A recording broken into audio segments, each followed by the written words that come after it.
noite, meus amigos. Mais uma noite de domingo. Voltamos pelos estúdios da Rede CNT para mais um Jogo do Poder. Tenho o prazer de receber aqui hoje o deputado federal do Paraná, Zé Galliceu. Boa noite, tudo bem? Como vai? Boa noite, tudo bem. Feliz de estar aqui. Zé Galliceu é formado em Ciências da Computação pela Unipar, Universidade Paranaense. Ingressou na política aos 18 anos, quando iniciou a organização do PT em Cruzeiro do Oeste. Em 2004 foi eleito prefeito de Cruzeiro do Oeste, no Noroeste do Paraná. Em 2008 foi reeleito com 8.021 votos, o que representou 70% dos votos válidos do município.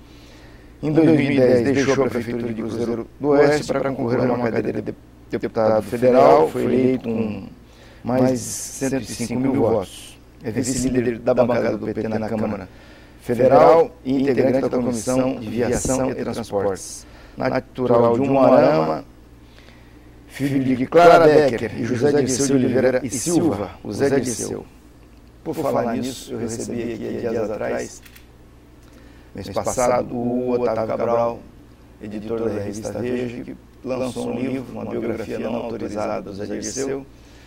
E como nós estamos aí vivendo esse debate sobre a licitude ou não das biografias não autorizadas, ou seja, se as pessoas, como diz o Chico Buarque, têm direito de não serem biografadas, é muito interessante esse tema. Eu queria te perguntar se o Zé Galliceu chegou a tomar alguma iniciativa para impedir essa biografia traçada pelo Otávio Cabral.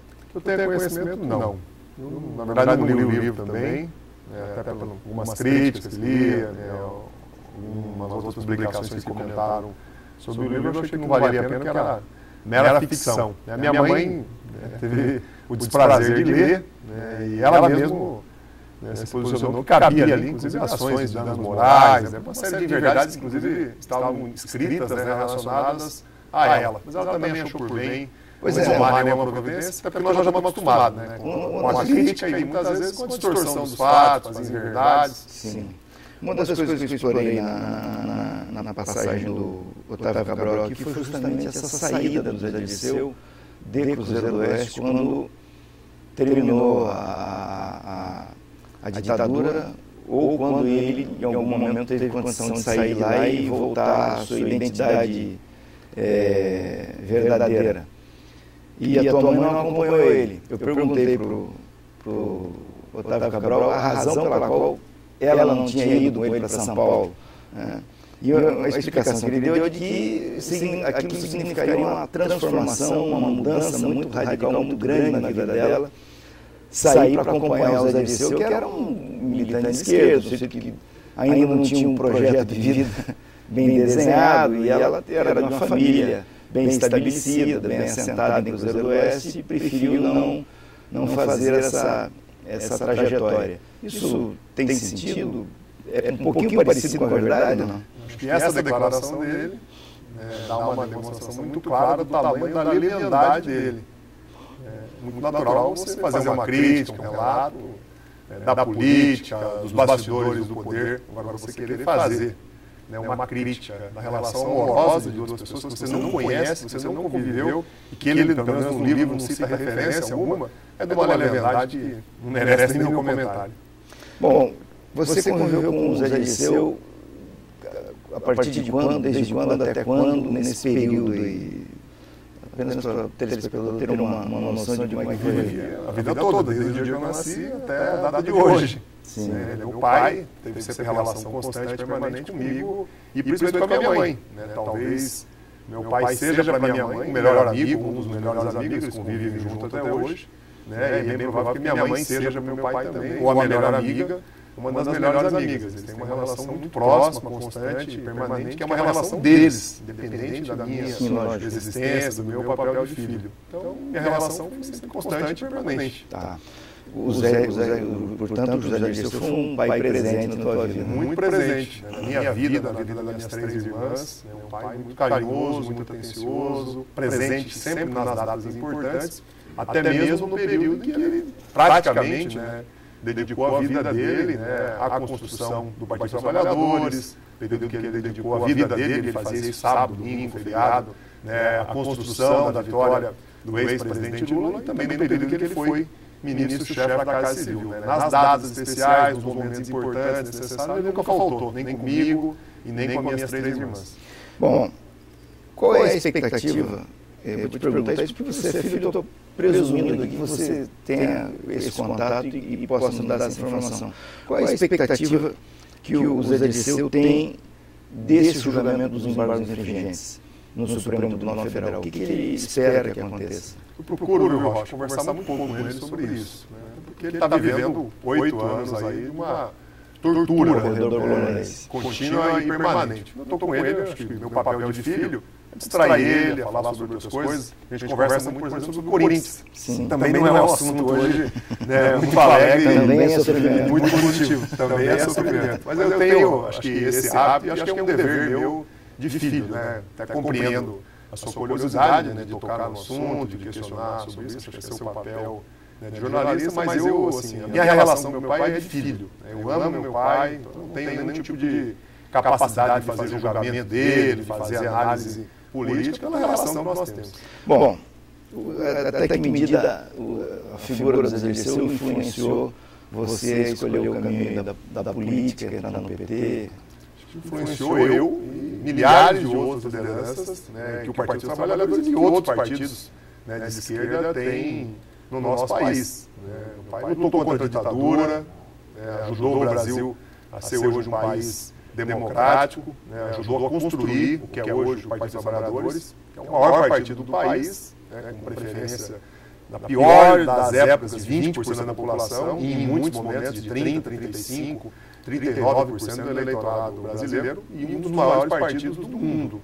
Né, e uma pessoa que teve papel decisivo, né, na eleição, né, do presidente Lula, e nesse período de 10 anos, que o Brasil passou por mudanças muito positivas. Né? Nós não fizemos pouca coisa nesses 10 anos. Né? Tirar 40 milhões de pessoas, né, de uma classe social e colocar uma outra mais ascendente, né? Criar programas como o PAC, como Minha Casa Minha Vida, né? Mudar a realidade das pequenas cidades, do interior do país, né? Com investimentos em obras de infraestrutura, na saúde, na educação. Eu tenho essa referência dele, acredito que muitas das lideranças políticas brasileiras têm de alguém que dedicou a vida. Eu dedico a minha vida à política, ao PT, ao Paraná e ao Brasil. Eu era um pequeno empresário, como você citou no início, formado em ciência da computação. Desde muito cedo comecei a trabalhar, era bem sucedido, fiz questão de abrir mão de tudo isso para me dedicar à vida pública. E faço isso sábado, domingo, feriado, de manhã, à tarde e à noite, com prazer e entendendo como um dever. Acho que cabe a mim, até mesmo como jovem, né, e diante de um cenário, né, de de descrédito da política, né, participar da vida pública, mostrar que dá para fazer política diferente daquilo que as pessoas imaginam que é a política, daquilo que é rejeitado, daquilo que muitas vezes é reprovado. Né. As 2 eleições que eu tive, inclusive, provaram que isso é possível. Né, fazer política com alto índice de aprovação popular, não só em pesquisa, mas na urna. Uma coisa é você ter aprovação em pesquisa, outra coisa é na urna você ser testado e fazer 70%, 80%, eu tive 80% dos votos na minha cidade, né? O meu vice-prefeito, que hoje é o prefeito, teve 80% também, né, na reeleição que nós participamos junto agora no ano passado. Então, acho que estou criando uma experiência diferente. Quem diz que política é sempre detestado, né? Lá na nossa cidade nós somos adorados. Eu ia te perguntar justamente isso. Vocês viram que nós começamos o programa, nós vamos falar do Zé Dirceu, porque é inevitável, né? Não, eu estou acostumado, já é normal. E é o dever de jornalista. Não, e outra coisa, ele é uma figura que desperta amor e ódio, né? Muita solidariedade dentro do PT. E fora do PT também. Sou deputado federal do PT, mas convivo com deputados federais de outros partidos. Inclusive o PSDB, o DEM, do PS. Fora do PT também. Muitos são solidários. E não só no Congresso, mas na população. E também muita gente que ele é uma espécie de catalisador do ódio que um certo segmento da sociedade tem pelo próprio Partido dos Trabalhadores. Como é que você consegue se encaixar para ter uma identidade a ponto de conseguir 80% dos votos nessa sombra, né? Essa figura assim, emblemática, esse ícone chamado José Dirceu. Como é que é o teu trabalho, como é que foi o teu trabalho para atingir esses 80% e depois virar deputado federal? Com trabalho, com seriedade. Eu sempre fui praticamente perseguido também, patrulhado, monitorado, grande imprensa nacional, Ministério Público, tribunais de contas, nunca me deram folga, nunca me deram uma brecha, e isso para mim serviu de motivação, que eu nunca errasse, procurei criar esse ambiente dentro da minha equipe que me ajudava a administrar Cruzeiro do Oeste, e tenho feito isso agora no meu mandato de deputado federal. Acho que tudo que ele está vivendo, para mim, serve para lição. Eu vejo o quanto que a política é ingrata com quem se dispõe a participar dela, e para mim serve também como um certo cuidado a mais. Né? Não posso dar uma chance em falso, não posso ter um pequeno erro que vão transformar isso em algo gigantesco. Tentaram fazer algumas vezes até de coisas positivas no exercício, né, da minha ação de prefeito. Eu era, por exemplo, em 2005, presidente de uma associação regional de municípios, era vice-presidente em 2006 da Associação de Municípios do Paraná, já transitava por Brasília, já articulava ações, tentaram transformar isso num crime, como uma liderança representativa de uma entidade importante que reúne todos os municípios do estado, pudesse ir a Brasília, articular benefícios e investimentos para o Paraná. Eu construí a minha carreira política dentro desse ambiente, mas acredito que o que me deu popularidade, o que me fez ser eleito e reeleito com 70% dos votos, repetir agora 2 votações de 80% dos votos na cidade que eu mais vivi, que eu mais convivi, que é a Cruzeiro do Oeste, são os meus acertos. As políticas públicas que eu implantei. Eu vi, por exemplo, uma pequena cidade do interior, que é a Cruzeiro do Oeste, saí do zero e em 5 anos ter 70% das crianças na educação integral. Criança ficando o dia todo na escola, criança, além de ter acesso à pedagogia tradicional, tendo atividades de cultura, de esporte, lazer, iniciação na informática, iniciação em idiomas.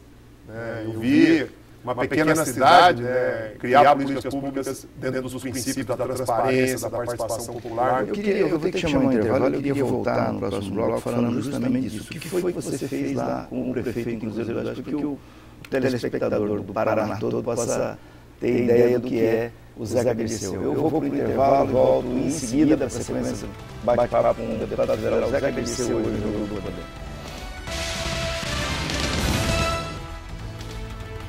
Voltamos aos estudos da RCNT para a sequência do bate-papo com o deputado federal Zeca Dirceu hoje no Jogo do Poder. Pois bem, o que aconteceu em Cruzeiro do Oeste? Você falou aí do ensino integral, que é uma coisa extraordinária, o Brasil todo precisa disso, mas o que mais, além disso, fez o diferencial da tua passagem pela Prefeitura de Cruzeiro do Oeste? Poxa, é um conjunto de políticas públicas. Você governa uma cidade, por mais que você seja apaixonado por uma área, eu sou, por exemplo, apaixonado pela educação, você acaba tendo que, por obrigação, se dedicar a todas as outras áreas. Eu vou falar de uma coisa que eu considero muito importante, é o conceito da vida pública, do dia a dia, do exercício da política. Eu sempre tive comigo que é obrigação de quem ocupa um cargo público prestar contas. Você só consegue tomar decisões acertadas se você tiver a humildade de sair do ar-condicionado, do conforto do gabinete e ouvir as pessoas, conversar com as lideranças. Eu conseguia exercitar isso muito como prefeito e via sempre isso como algo que deixava as pessoas muito satisfeitas. Eu fiz lá o orçamento participativo. O PT exercita, na verdade, desde a década de 80, quando começou lá em Porto Alegre. Eu dedicava, em média, de 2 a 3 noites de cada dia da semana para sair do gabinete à noite e ir até os bairros, até as comunidades rurais, fazer um debate sobre prioridades, prestar conta sobre o que estava acontecendo, por que algumas coisas acontecem, por que outras dão errados, e principalmente deixar a população estabelecer metas, estabelecer prioridades. Eu acho que isso vai criando, de quem governa, de quem exerce a política com a população, uma identidade muito grande, uma relação muito franca, sincera e verdadeira, que depois resulta em aprovação popular. As pessoas reconhecem muito os seus acertos e compreendem os seus erros, ou aquilo que não é possível ser feito. Então, foi feito lá na cidade, e é feito até hoje, o Valtinho, que é o prefeito, era o vice nas 2 gestões, continua essa ação, um exercício muito pleno, por ser um município pequeno, isso também facilita, né? De participação popular, de transparência, de divisão do poder. Quem decidia, né, como é que o dinheiro público ia ser gasto, não era eu como prefeito, não era a minha equipe apenas de secretários, não era a Câmara de Vereadores, era o conjunto da população. Isso acabou, por exemplo, trazendo muito investimento para a área da saúde. Eu terminei o meu último ano de mandato investindo 29% de tudo que se arrecadava no município, né, na área da saúde. E é claro que foi uma área que teve um avanço, teve uma melhoria também muito grande. A obrigação do município é investir 15%, né? Investimos 30%. Até porque o Paraná, infelizmente, tem um histórico de investir pouco em saúde e continua não investindo. Agora, hoje, tudo que o Estado arrecada, só 9% é investido na saúde, sendo que a obrigação mínima seria 12%. Cruzeiro do Oeste é um município pequeno, mas ele está próximo de centros importantes, né? Maringá, Paranavaí, Camorão, Moarama e Cianorte. Agora, como é que é a situação dos médicos lá na cidade? Emendando, o que você acha desse programa do governo federal? Qual a expectativa que você pessoalmente tem como militante do PT, como apoiador desse projeto? Como é que você enxerga a concretização desse programa em municípios, talvez até como Cruzeiro do Oeste ou outros fora do Paraná, mas em estados mais pobres do Paraná, onde a desassistência médica é uma realidade histórica? Poxa, eu senti na pele, nos 2 mandatos de prefeito, as dificuldades de fazer o dia a dia da gestão da saúde. Não só porque eu fui prefeito, e tinha a obrigação de prestar o serviço, mas porque eu convivia muito com a população. Eu ia no bairro, nessas assembleias de orçamento participativo, eu via lá as críticas, né, os dramas que as pessoas passavam, eu procurava acompanhar, visitar muitos postos de saúde, me deparava com cenas que realmente eram bastante complicadas, né? E isso sempre para mim teve uma relação direta com a quantidade pequena de médicos que a gente tem disponível para atender as pessoas. Para mim era um drama. Eu tinha dinheiro, as finanças estavam bem equilibradas no município, né, a população votando e aprovando mais investimentos na saúde, eu tinha a decisão política de fazer, eu queria fazer, e aí não tinha um médico disponível para atender a população de forma humana, de forma correta, de forma atenciosa, rápida e eficiente. Na arte e engenho do dia a dia, a gente foi criando maneiras lá de atrair, por exemplo, pessoas que nasceram na cidade, se formaram médicos, a gente conseguiu fazer voltar para o município. Cruzeiro do Oeste está a 25 quilômetros de Moarama, então muitos médicos de Moarama se dispunham a atender na cidade. Eu consegui chegar num ponto que o município prestava à população 28 diferentes especialidades médicas. Mas não morava nenhum especialista no município. A minha sorte é que eu tinha um grande centro, como Moarama, lá, que tinha muitos médicos especialistas que moravam ou atuavam lá de forma permanente. Mas eu senti na pele isso. Por isso que, é claro, no momento que a presidenta Dilma começou a pensar essa ação, o ministro Padilha, eu tenho muita proximidade com ele, até porque ele foi ministro das Relações Políticas, quando eu era prefeito, quando eu era vice-presidente da Associação do Município do Paraná. Quando eles começaram a pensar isso, eu me dediquei muito, dei apoio, tenho apoiado até agora. Nós aprovamos há poucas semanas atrás, né, a medida provisória, a 621, nessa semana. Hoje, ela foi sancionada justamente nessa semana, né, o Senado aprovou também há poucos dias atrás. Eu acho que um grande marco do país. Era uma necessidade que se percebia, mas havia um certo medo, receio de enfrentar, né, uma reação corporativa que haveria das entidades médicas, como de fato houve, de forma até exagerada, né? Acho que foi até uma injustiça com os próprios médicos. Eu conheço muitos médicos brasileiros que se dedicam realmente ao SUS, se dedicam à saúde pública e muitas vezes, né, a grande mídia generalizou a postura de entidades como sendo a postura dos médicos. Os médicos brasileiros não são assim. Temos muito bons médicos brasileiros, alguns que trabalham até de graça e que se dedicam realmente ao SUS. Agora tem uma parte que realmente está pensando muito mais nos seus interesses, né, do que na melhoria da saúde da população. Então foi correto a presidenta Dilma enfrentar isso. O programa é muito equilibrado, ele é justo que ele dá primeiro a oportunidade ao médico brasileiro. E é claro, onde o médico brasileiro, por algum motivo, não puder ou não quiser atuar, é natural que venham médicos estrangeiros. O mundo todo faz isso. Nós temos países como os Estados Unidos, a Inglaterra, Portugal, Espanha, o Reino Unido como um todo, né, que tem hoje 30%, 40% de médicos estrangeiros atuando no país. Por que aqui no Brasil só pode ser 1%, 2%, se o país tem necessidade, se a população precisa. E a presidenta foi muito corajosa porque ela assumiu a conta. Está pagando, né, a bolsa de R$10.000, que sempre foi uma obrigação que pesou muito aos municípios. Como eu falei, eu governei uma cidade, eu tinha a obrigação de gastar 15% com a saúde e eu gastava quase 30%, quase o dobro do que era a minha obrigação. Então, a presidenta assumiu uma parte dessa conta, o que alivia muito também as finanças municipais. O programa já é um sucesso, agora com a aprovação e a sanção da diretora, ele vai se consolidar ainda mais, porque não vai depender mais dos CRMs, né? A autorização para médicos poderem atuar no programa. Hoje nós temos centenas de médicos que já poderiam estar atuando e não atuam porque em alguns estados houve bloqueios, né, dos CRMs. Eu acho que muitos mais médicos vão chegar e o médico brasileiro vai perceber que para ele não mudou nada. Pois é, agora, o que expectativa se tem? Porque esse programa é um programa provisório. Ele tem a duração de 4 anos, se não me engano, né? E até o final desse período, o que se espera que aconteça? O governo vai estar, a notícia que tem que estar criando mais vagas nas faculdades de medicina, autorizando a criação de cursos de medicina. Aliás, há aqui do Paraná já para o interior um pleito de um curso de medicina, não sei se vai para Guarapuava, em outro município, estão disputando esse curso. Como é que você espera que, ao final desses 4 anos, esteja a conjuntura da saúde no Brasil? O governo ele está criando em torno de 10.000 novas vagas, né, de cursos de medicina. Com a ampliação de cursos de medicina que já existe, as universidades federais já estão fazendo um esforço. No ano que vem nós já teremos, né, novas vagas de cursos de medicina aqui no Paraná. O governo está autorizando as universidades privadas que já tinham curso de medicina a ampliar o número de vagas. Em Cascavel, a FAG conseguiu isso, dobrou o número de vagas para o ano que vem.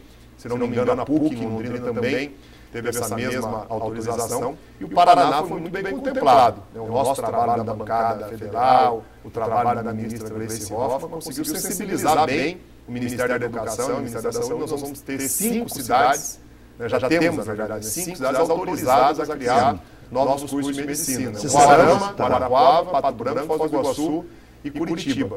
Sendo que Moarama, Pato Branco e Guarapuava não tem nenhum curso. Se eu não me engano, Foz do Iguaçu também não tem. E Curitiba com certeza tem. Então é uma ampliação bastante significativa. Em algumas cidades 70 vagas, em outras 50, em outras 100 vagas. Isso vai dar uma ampliação muito grande e é o caminho mais correto, só que é o caminho mais longo. O governo não poderia jogar só com essa ação, que ela vai demorar para ter resultados 6 anos, 8 anos, que é o tempo da formação, né, de um médico. Eu acho que foram 2 ações conjuntas do programa Mais Médicos. É isso, não é só trazer médicos estrangeiros, né, não é só interiorizar os médicos, é criar novos cursos de medicina e criar em regiões que não tinham. Guarapuava, mesmo na região central, a distância para você chegar no curso de medicina é muito longa. Né? Moarama também, uma cidade mais próxima é Maringá. Se você olhar para Pato Branco, tem Francisco Beltrão do lado, mas são 2 realidades, 2 regiões bem distintas, né? 2 cidades que funcionam, né, de forma distinta. Então, eu estou apoiando a iniciativa, considero ela muito correta e estou convencido que vai ser um sucesso e não vai parar aí. No ano que vem, a previsão é de que tem 1.500 novas vagas, né, 2.000 e poucas em 2015, né, com esses cursos de medicina que agora começam a ser criados. E está havendo um esforço também, né, para que se tenham mais cursos de especialização médica. A residência médica, né, é uma das exigências para que se criem novos cursos de medicina, inclusive cidades do Paraná, como Guarapuava, Pato Branco, Moarama, que eu acompanho e atuo, já cumpriram essa etapa. Né, os hospitais, as instituições hospitalares, as instituições de ensino já apresentaram as suas propostas no Ministério da Saúde, né, e em algumas cidades está se abrindo 5, 6 cursos de especialização médica já em março do ano que vem. Então já começou a dar resultado. Ok, vamos a mais um breve intervalo e voltamos em seguida para a sequência do bate-papo no Jogo do Poder de hoje com o deputado federal Zeca Dirceu. Voltamos dos estudos da Rede CMT, uma rede da família Martinez, para a sequência do bate-papo com o deputado federal Zeca Dirceu, hoje aqui no Jogo do Poder. Bom, quem lê o Jornal Paraná, quem assiste televisão, quem ouve rádio, já tem presente um discurso do governo do Estado de que os recursos federais não chegam ao Paraná, que o governo federal não investe no Paraná, que o Paraná é o Estado que menos recebe recursos no mundo. Aqui menos de Santa Catarina, menos do Rio Grande do Sul. E, por outro lado, a gente vê o pessoal do governo federal, sobretudo o ministro Paulo Bernardo, a ministra Gleisi, dizendo que não, que o Paraná tem sido bem contemplado com recursos federais. Afinal de contas, o que você nos diz a respeito disso, sendo deputado federal paranaense, representando o Paraná no Congresso Nacional? Rocha, muito mais do que o discurso, o que vale é a prática. O cidadão que está nos assistindo, quando ele vai para o bairro dele, quando ele olha a cidade dele, ele percebe que é verdade. Ele vê as placas verdes e amarelas das obras do governo federal. Nunca houve tanto investimento federal como está acontecendo agora aqui no Paraná. E a ministra Gleisi tem papel decisivo nisso. Qualquer cidade que nós somos hoje no estado, há obras, por exemplo, de reforma, construção e ampliação de unidades básicas de saúde. Em Curitiba deve ter dezenas delas acontecendo com recursos federais. Há centenas de creches sendo construídas no Paraná com recursos federais. O Paraná tem hoje 28 campos do Instituto Federal. Não tinha nenhum. A educação chegando para várias regiões do nosso estado. O Paraná, que só tinha uma, hoje tem 5 universidades federais. A presidenta Dilma esteve há poucas semanas em Campo Mourão, fui convidado e acompanhei ela, entregou 178 máquinas do PAC. Quer compromisso maior com a agricultura, quer compromisso maior com o Paraná, retroescavadeira, motoniveladoras, caminhões basculantes, que nas pequenas cidades, no interior, são fundamentais para a agricultura existir. São máquinas que ajudam a melhorar as pequenas estradas rurais. Milhares de ônibus para o transporte escolar, anualmente são distribuídos aqui no Paraná com recursos do governo federal. O Paraná tem dezenas de UPAs, unidades de pronto atendimento. Em cada um, o governo federal está investindo R$2.200.000 para melhorar a ação na área da saúde de urgência e emergência. Centenas de veículos foram adquiridos com recursos do governo federal para melhorar os socorros do SAMU, também na área de urgência e emergência. O Paraná deve ter 3, 4 hospitais regionais sendo construídos com recursos do governo federal. O de Toledo, por exemplo, está praticamente concluído. Em Umuarama, a UPECAM, que é uma entidade filantrópica de Cascavel, do atendimento importante na área da oncologia do câncer, está construindo um hospital. O governo federal acabou de pagar quase 5 milhões para a UPECAM comprar equipamentos e colocar aquele hospital em funcionamento. As obras do PAC, de infraestrutura urbana, de saneamento, chegaram a centenas de municípios. Em cada município é 5, 10, 15, 20 milhões que o governo federal está investindo. E o Minha Casa Minha Vida, o próprio governador esteve lá em Campo Mourão, quando a presidenta fez essa visita, fez aquele grande evento, e reconheceu que se não fosse Minha Casa Minha Vida, praticamente nenhuma casa teria sido construída no Paraná. Quando a gente pega o orçamento do Estado do Paraná, isso pode ser consultado na Assembleia, não tem investimento praticamente em habitação. Então, habitação, milhares de casas só estão sendo construídas no Paraná por causa dos investimentos do governo federal. A presidenta esteve lá em Campo Mourão e inaugurou um trecho da BR-487 da Bandeira. Está pronto. Falava que era uma estrada que nunca seria feita, jamais teria obras. O governo federal investiu no ano passado e nesse ano 50 milhões de reais. Se já não fosse muito, ela assinou ordem de início para obras em outros trechos da boiadeira, para a pavimentação da BR-158 que liga Campo Mourão até Laranjeiras do Sul, até o sudoeste do estado. Há investimentos do governo federal disponíveis para fazer a dragagem de Paranaguá há muitos anos. O Porto que bateu cabeça e que teve dificuldades ambientais e não conseguiu executar um investimento de 100, 150 milhões de reais. Nós temos em torno de 1 bilhão e 800 milhões de reais em recuperação e ampliação das poucas rodovias federais que sobraram aqui no Paraná, depois de que fizeram esse equívoco que foi os pedágios exorbitantes que o nosso estado tem. Então, nunca houve tanto investimento no governo federal. E quem fala isso não é o Zeca Dirceu, não é a Gleisi, não é o Paulo Bernardo, são os fatos. E o que a gente percebe na cidade? Não existem obras do governo do estado. O governador vai disputar a eleição e não vai ter o que inaugurar. É triste isso. Por exemplo, lá na região noroeste, que é onde eu tenho muita atuação, foi prometido em 2010 a duplicação de Maringá até Guaíra. Na campanha parecia que seria no passe de mágica. E uma parte da população acreditou nisso. Já se passaram 3 anos, a duplicação não foi feita.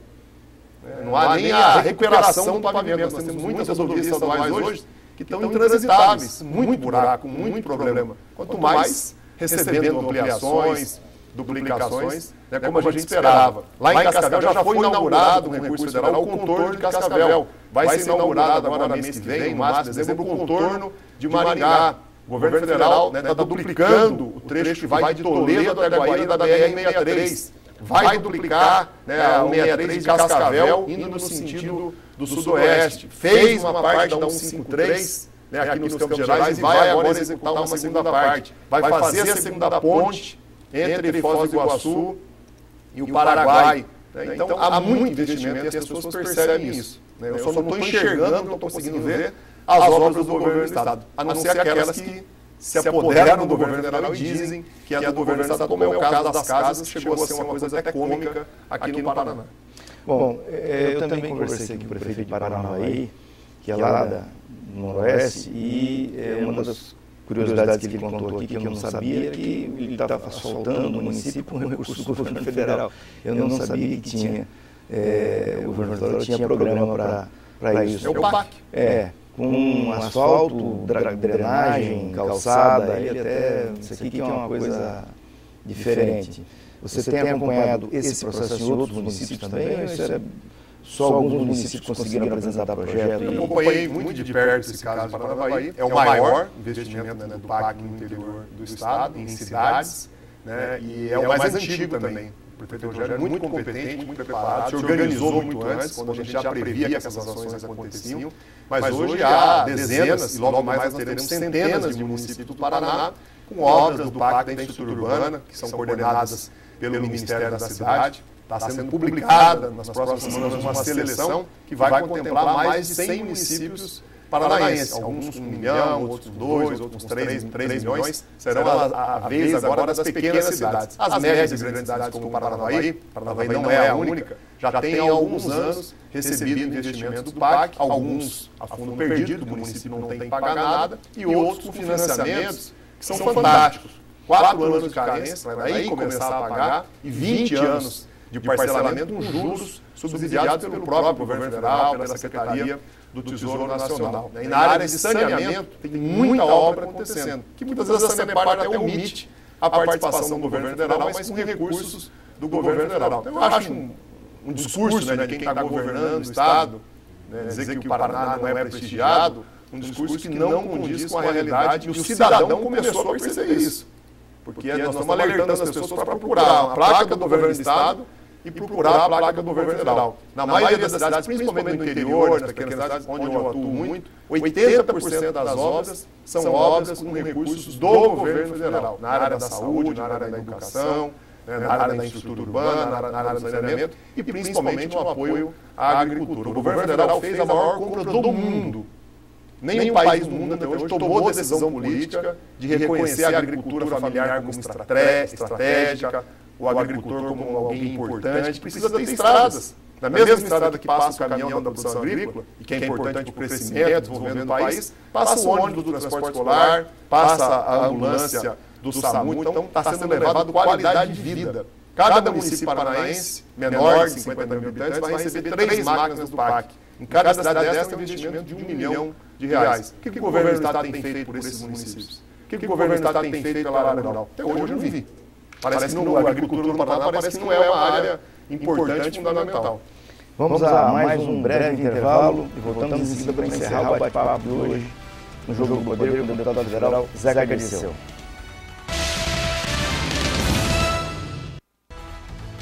Voltamos no estudo da Rede CNT para a sequência do bate-papo com o deputado federal Zeca Dirceu hoje no Jogo do Poder. Bom, falamos de um monte de coisa e temos que falar do inevitável, que é a eleição do ano que vem, 2014.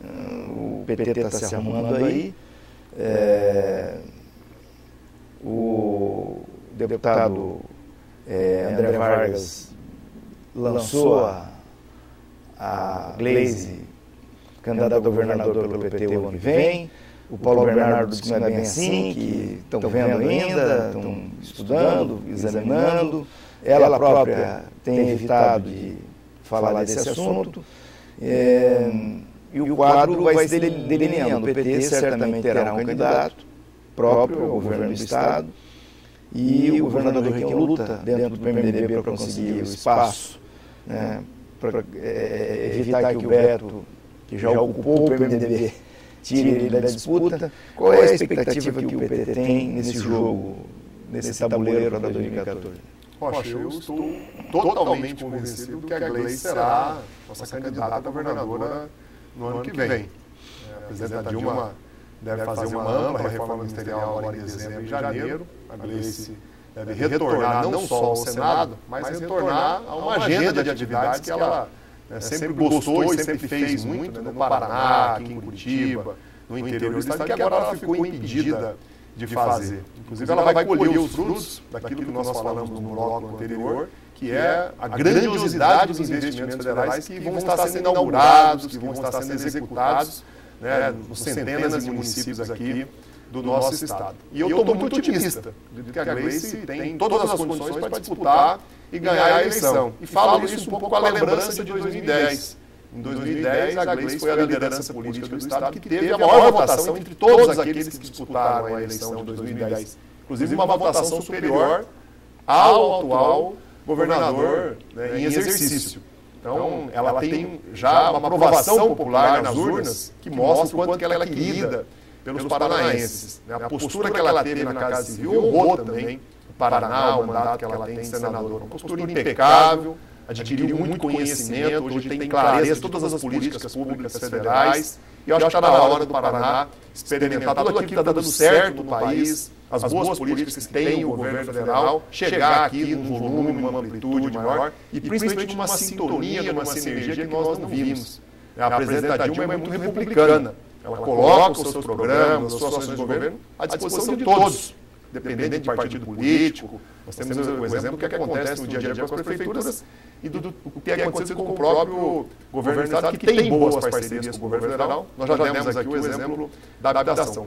Mas quando você tem duas pessoas que governam, né, o país e o Estado, que pensam iguais, e hoje isso não existe, os pensamentos são diferentes, mas quando você tem duas pessoas que pensam iguais, né, naturalmente as coisas fluem melhor, naturalmente é mais rápido, naturalmente, né, a gente tem ações mais amplas e mais eficientes. Então eu acho que esse é um debate que vai permanecer aqui. E o nosso Estado perdeu muitas oportunidades, talvez também por falta dessa sinergia natural das coisas. Por mais que elas estivessem disponíveis, não aconteceu. A coisa aqui não fluiu da maneira como poderia fluir. Vou dar um exemplo do Pronatec, né, que é muito importante a gente qualificar, capacitar as pessoas. Né? Essa ação poderia ser muito mais ampla aqui no Paraná se o governo do Estado tivesse assumido isso como um programa prioritário. Né? Há dinheiro sobrando no governo federal para investimento do Pronatec, para capacitação, qualificação profissional. Né? O Paraná recebeu um investimento gigantesco do governo federal para construir escolas técnicas regionais. São 10 ou 12 que estão em construção e algumas já estão prontas. Em Terra Roxa, no oeste do estado, a escola está pronta há 6 meses. O governo do estado recebeu o dinheiro federal, construiu a escola e não coloca para funcionar.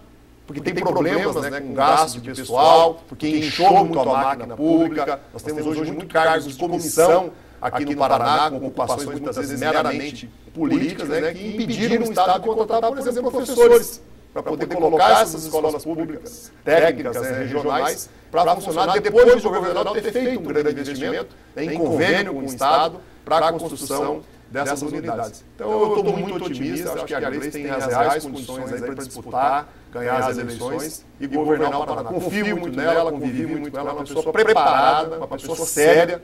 Não tem uma questão que alguém possa levantar contra a Gleice em relação à idoneidade dela, em relação ao caráter, e uma pessoa que ninguém tem dúvida do seu preparo, até para ela ter ocupado por tanto tempo o segundo cargo mais importante do governo federal, tem expertise, tem bagagem para governar um Estado, com certeza. Agora, que nível se está vendo, como está vendo o diálogo com o governador, com o ex-governador Requião, que também pretende participar desse processo no ano que vem? É possível que se ele conseguir a legenda no PMDB para participar, certamente essa eleição será uma eleição de 2 turnos, de onde é inevitável o PT conversar com o Requião. Aliás, já fizeram isso no passado. Né? Primeiro eu quero registrar aqui que eu gosto muito do Requião. Requião, quando eu fui prefeito, ele era governador, ele foi mais um governador para mim, ele foi um pai. muito correto, muito atencioso, e tinha me convidado e eu participei também em 2003, 2004, do governo do Estado, coordenando umas ações regionais no interior da Secretaria do Estado do Trabalho e da Promoção Social.